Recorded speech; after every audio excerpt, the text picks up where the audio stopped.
Good morning, one and all. You are welcome back in Sanjeevani Mahavidyalaya Chapoli, which is affiliated to Swami Ramananda Tirth Marathwada University, Nanded.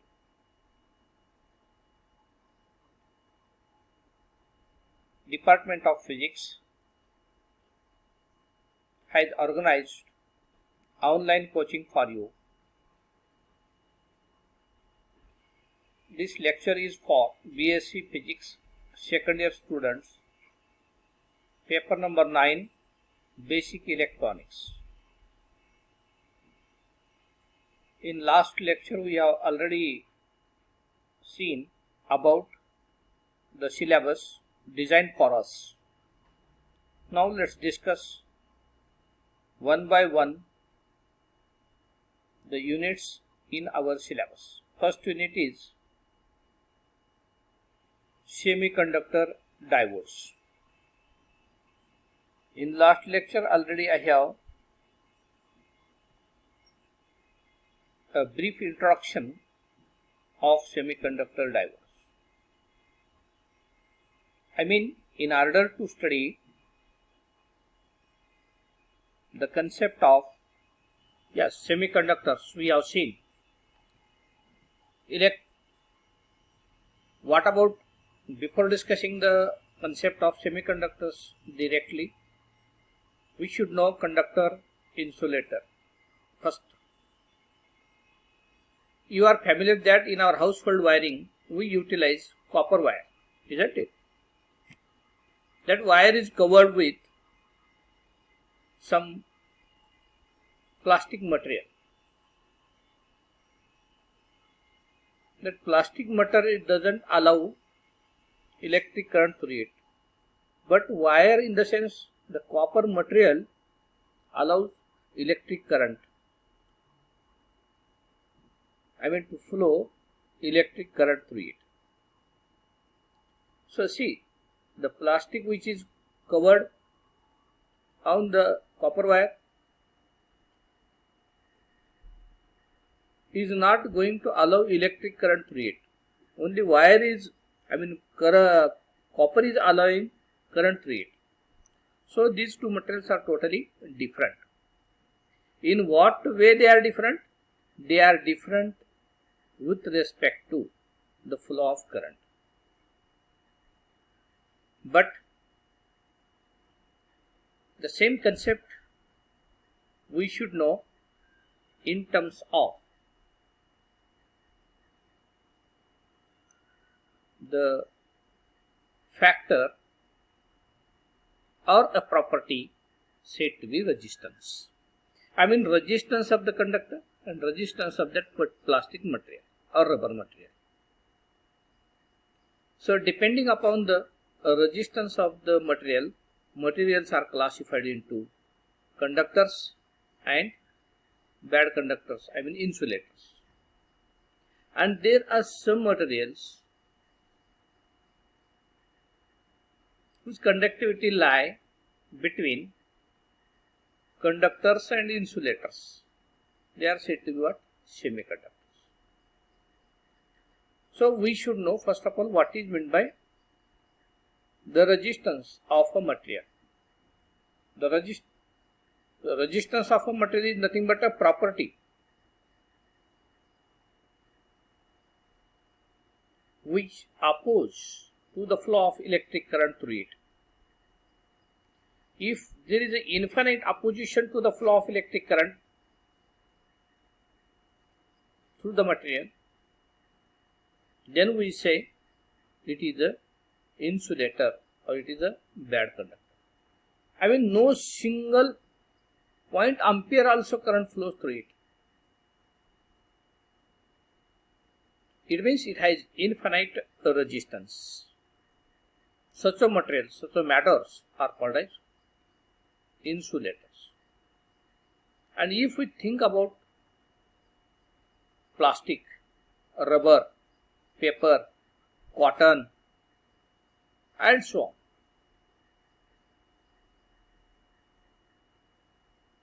they didn't allow to flow electric current through it.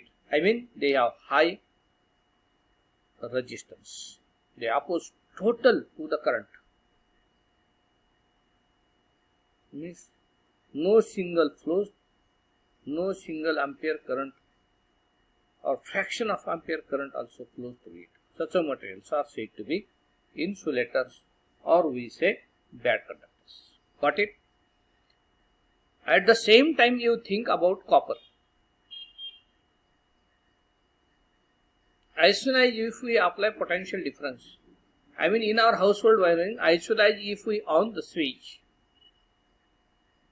then what happens? Electric current flows through it and we achieve our goal. Suppose it is connection is given to electric fan. Fan starts to rotate. Fan starts to rotate about its own axis. If bulb is there, it will glow. Refrigerator, it will start to refrigerate. Washing machine, it will start, it will operate. I mean, because of the flow of electric current through the copper wire, the appliances are working smoothly. I mean, copper is not opposing to the flow of electric current. So, can we say copper is a now conductor? Sure. Yes, it is a conductor of electricity, or we say it is a conductor of electric current. At the same time, aluminum you take, you might have seen 4-line wires, 3-phase and a neutral earthing coming from transformer to our house. They are the wires utilized, they are of aluminum. I mean, aluminum is also allowed to flow electric current through it, so that aluminum is also a conductor. Iron is also conductor. Gold is also conductor. Silver is also conductor. Platinum is also conductor. But depending upon the amount of resistance, depending upon the quantity of resistance of the substance, they are classified into various types. Conductor, poor conductor, good conductor, superconductor. I mean, good conductors are those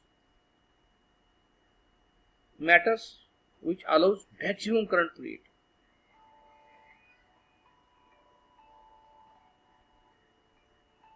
Depending upon their nature, they are classified into different types. In microprocessor or in supercomputers, superconductors are utilized.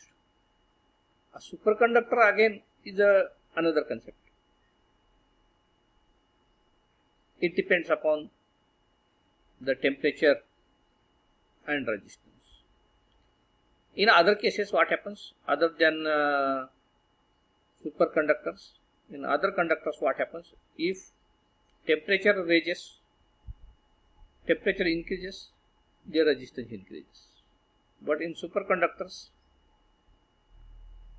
there is no question of rise in temperature and variation in resistance.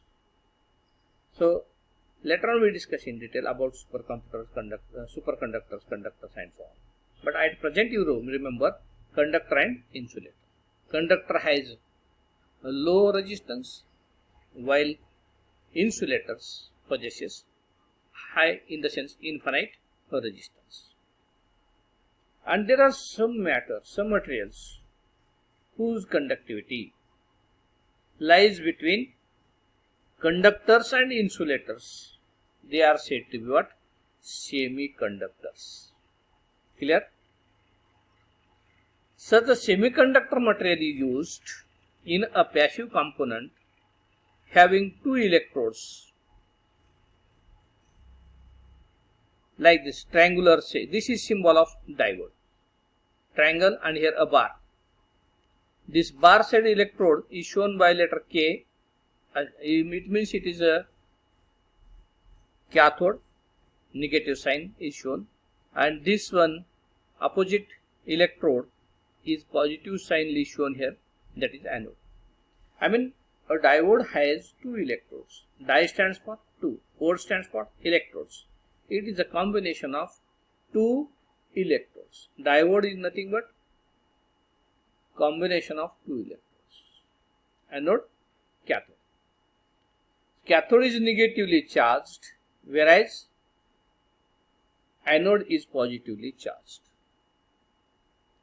Cathode is negatively charged in the sense it has excess of electrons.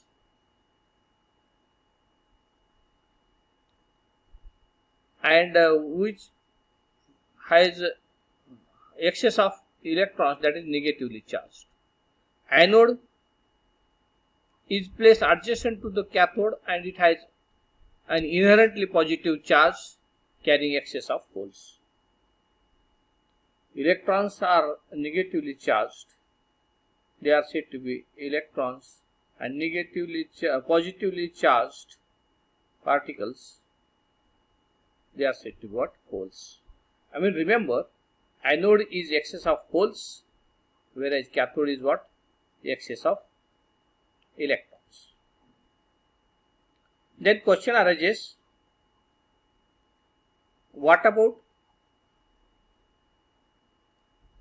the semiconductor and what about the p-n junction? Here construction of semiconductor is shown here in figure. Carefully observe.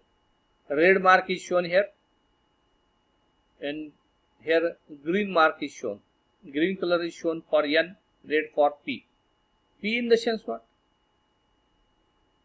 It is said to be a material with holes.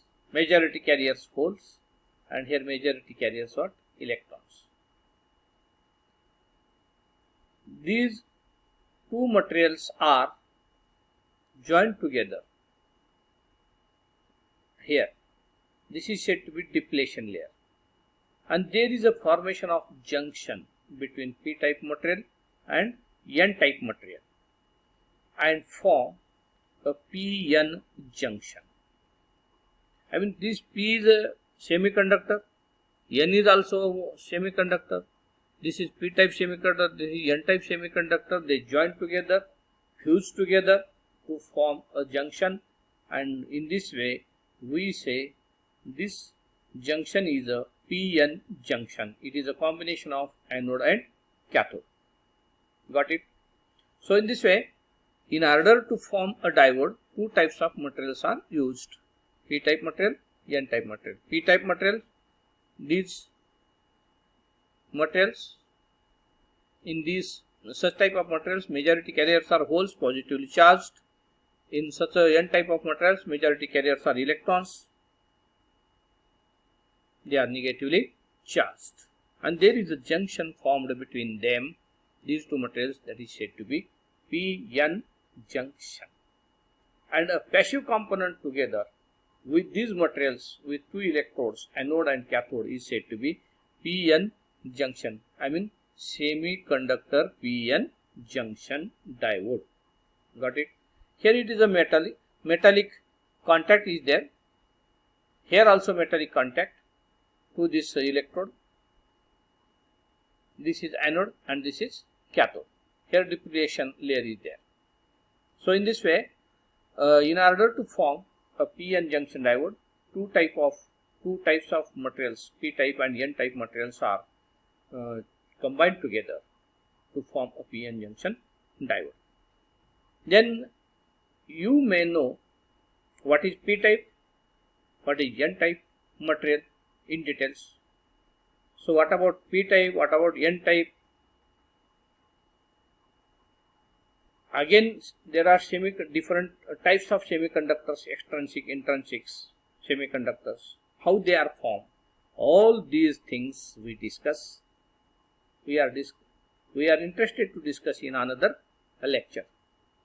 So please remember, up to this now only we have arrived up to p-n junction semiconductor diodes. Remaining matter in detail I will discuss with you tomorrow.